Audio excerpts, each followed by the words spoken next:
Okay, this week I'm on the App Inventor platform again, and this time I'm going to create a little app to move a ball so that it bounces around the screen on my phone. So I've chosen a phone size screen, could choose tablet or monitor size. I've chosen phone size. And I'm going down to the Drawing and Animation tab in the palette. And I'm going to get a canvas and a ball and put it onto the screen. But first, the screen itself. So I go to the components, I click on screen, and I have to go down, scroll down, and where it says scrollable, I want to untick that. So if it's unticked, that's well and good. If it is ticked, then I'm just unticking it, just so that when I move my finger on the screen, it's not going to scroll across the screen. The screen is not scrollable. The screen becomes a kind of fixed field in which the ball is going to bounce around.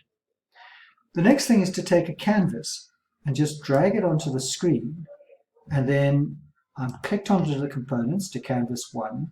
I'm going to give it a background color. So let's say light gray, or I could choose another one obviously. And under height, I'm going to go fill the parent. The parent is the screen. So the canvas is on the screen.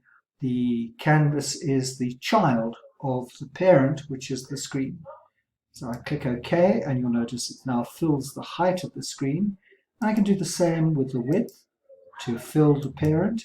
And now I've got this colored screen all across. Don't worry about that little icon here. It just shows you that it's a canvas. Maybe that background color is not the best. Let me go and choose a custom color. Maybe something like that. Next thing is to choose a ball. So I go onto the ball icon, I drag that onto the screen. Under components, I just make sure I'm clicked on ball, and then I go down here and I can use paint color to choose a color for the ball, a nice cherry red. And when I go to radius, I can choose the radius of the ball. A bigger number will make it a bigger ball. So let's say I set a radius of 20. I just click out of there. It'll make that size ball. And I'll just move it to kind of like the center of the screen. And you'll notice that gives it an X or a Y coordinate, the X and Y axis of the screen. Under speed here, I think I can change the speed setting. Say I change it to 1. Let's see what that does. I don't actually know what it does. I'm just playing with it. So at the beginning of the game, the ball is going to be in the center of the screen. The whole idea is you're going to take your finger and you're going to fling the ball with your finger, and then it will bounce around the screen. So how do I do that?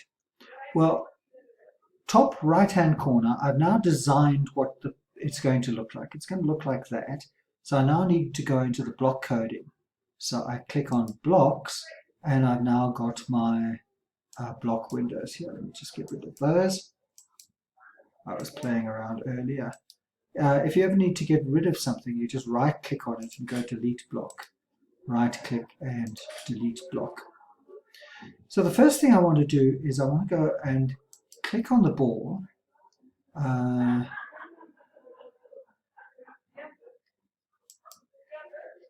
Okay, and I'm going to choose one of these options: when the ball collides with, when the ball is dragged, when the ball is flung. And when the ball is flung, what must it do? Well, it's going to go and get the speed of the flinging and the heading, which direction it's flung in. So you just hover your mouse over the speed, and you go and you just drag the get speed to one side. You hover your mouse over heading,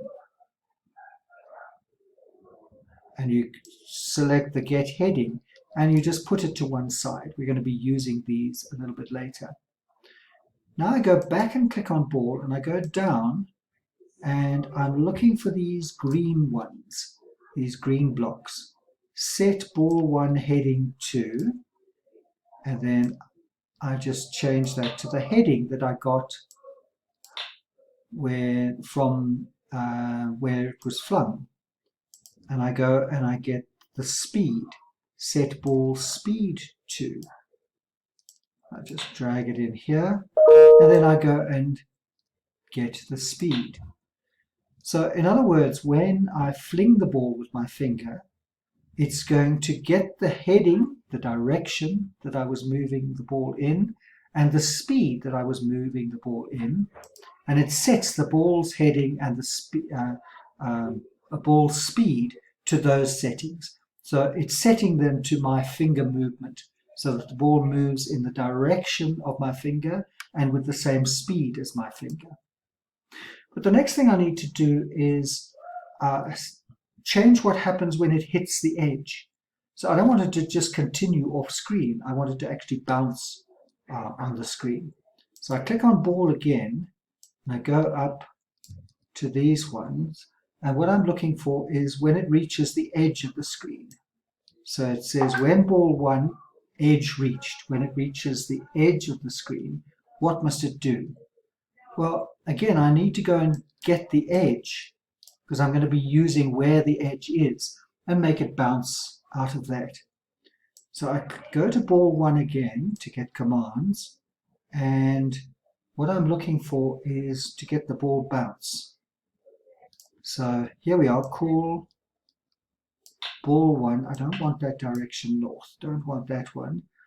So when it reaches the edge, it must bounce off of that edge. So in other words, when I fling the ball with my finger, it must move with the same speed and direction as my finger. And when it reaches the edge, it must bounce off whatever edge it's just reached. And that code should work. Take a screenshot of it and upload it to Teams. To test it on your phone, what you do is you go to Connect and you choose your AI companion. So you've downloaded that off of Google Play or the App Store or Google Play, and you've loaded that on your phone, and you click here to connect, and then you refresh the companion screen, and it will show on your screen using the Wi-Fi. Okay, I hope you enjoy that app. Get it to work on your screen. Play around maybe with color, and then play around with the actual ball. See if it does move at different speeds and in different directions when you use your finger. Have fun with it.